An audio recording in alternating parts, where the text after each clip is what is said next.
Bienvenue sur ce podcast Radio Star.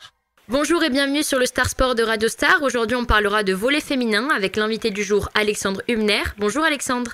Bonjour. Vous êtes le président du PAVVB, le Pays d'Aix-Venelle de volleyball. Vous avez réussi votre mission depuis déjà plusieurs saisons de positionner le club d'Aix-Venelle dans le top 5 du championnat de Liga féminine. Oui, le PAVVB a pour habitude de participer régulièrement aux play-offs, puisque dans le volleyball, on a deux saisons dans la saison. On a une première partie qui est ce qu'on appelle une phase régulière avec des matchs aller, matchs retour, et ensuite une partie de play-off qui concerne les 8 clubs qualifiés à l'issue de cette phase régulière. Donc le club participe régulièrement à ces play-offs, et l'an dernier on avait terminé sur le podium de la Ligue F. On essaye d'installer le club dans ce top 4, top 5 du championnat.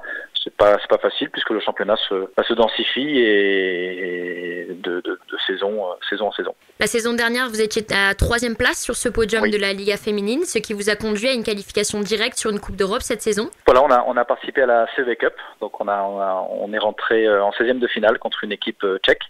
On a joué notre match retour le 21 décembre à l'Arena du Pays d'Aix, donc ça a été une victoire, mais une élimination puisqu'on avait perdu par un score plus important au match aller suite à un voyage un petit peu compliqué, et donc on a gagné 3-2 sur le match retour dans une magnifique salle de l'Arena du Pays d'Aix et une belle fête autour du sport féminin et du volleyball féminin. C'était la première victoire en Coupe d'Europe du club, donc c'est un moment qui restera dans l'histoire du club, mais malheureusement notre parcours s'est arrêté dès le 21 décembre.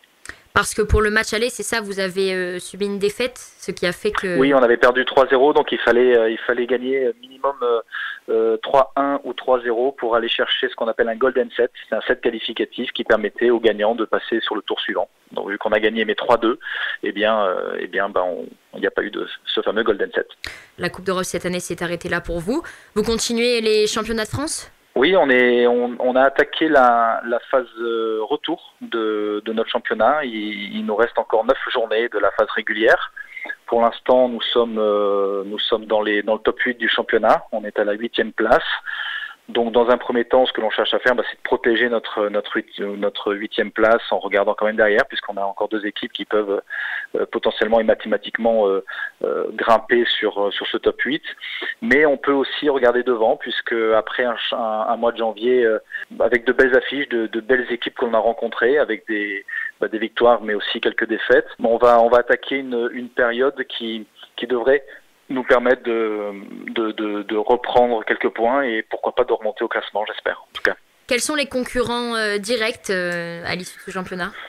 Oui, en ce moment, il y a beaucoup de concurrents quand même, puisqu'en étant 8e, on se bat un petit peu avec tout le monde, et je vous dis, on est 8, plus 2 équipes qui sont derrière nous.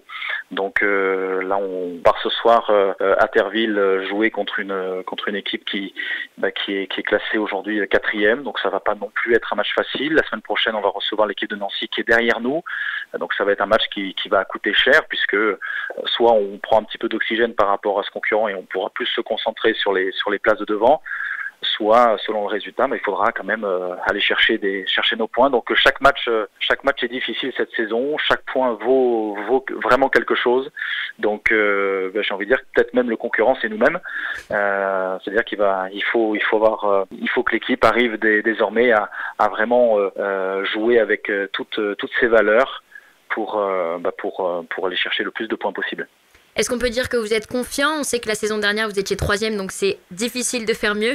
Oui, on est confiant toujours, oui, parce qu'on espère jouer avec un calendrier plus évident désormais. Et puis ensuite, si en se qualifiant pour les play-offs, c'est une nouvelle compétition qui commence, donc tous les compteurs sont remis à zéro. Et puis vous avancez sur une phase d'élimination directe en quart de finale, puis demi-finale, puis finale. Donc à partir des quarts de finale, tout peut arriver. Donc la priorité, c'est vraiment dans un premier temps de se qualifier pour les playoffs, d'essayer d'aller chercher la meilleure place possible, d'éviter si on peut cette 8e place, parce que la 8e place voudrait dire qu'on jouerait contre le premier, face à un solide leader de la Ligue F qui est Nantes. Mais là aussi, et pourquoi pas, si on doit les jouer, on les jouera. Et puis ensuite, à part le championnat, il y a aussi cette Coupe de France qui nous intéresse énormément, avec un quart de finale qui nous attend le 14 février prochain à Nelson Mandela. Comment ça se passe les soirs de match ? Vous attendez beaucoup de monde ? Quelle est l'ambiance ? Est-ce que beaucoup de personnes se déplacent pour venir voir le PAVVB ? On a la chance d'avoir une salle qui est bien fréquentée, qui est régulièrement bien remplie. C'est une salle qui a une capacité de 400-450 personnes, mais on a réussi à rassembler 2500 personnes à l'Arena du Pays d'Aix, donc ça veut dire que le potentiel spectateur est bien présent.